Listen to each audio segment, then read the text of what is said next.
When you're dealing with a murder trial, details matter. I was representing a 16 or 17-year-old young man on murder charges. He was accused of kicking in the door of a mobile home, in theory to rob a drug dealer. There was supposedly a woman in the bedroom who heard this all happen. She spoke Spanish. The witness would answer in Spanish, and the translator would translate the answer back to the jury and the court and everybody. I had a buddy, he was from Puerto Rico. I said, "What are you doing this afternoon?" He said, "What do you need?" I said, "I need you to come to the court for about an hour and listen to testimony and just make sure that what they're saying that the witness says, the witness is really saying." So I'm just sort of think it would be on my client's best interest to make sure that, you know, it's a murder trial, that what's being said is accurate. He said, "Sure, I'll come down."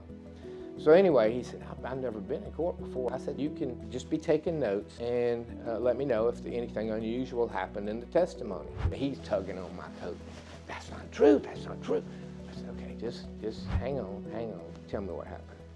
And he said, what she said was that she had a baby and she was nursing the baby in bed. The translator said she jumped up out of bed and ran immediately to the door. But that didn't happen. He said it probably took her 45 seconds to get to the door. She didn't get up immediately and go to the door. She was under oath to tell the truth, and she did tell the truth, but the translator didn't.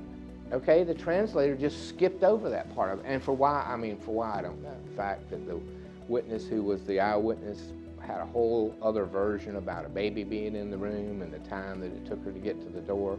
So when you add those up, sometimes that leads to reasonable doubt in a jury's mind, and in that case, they found him not guilty.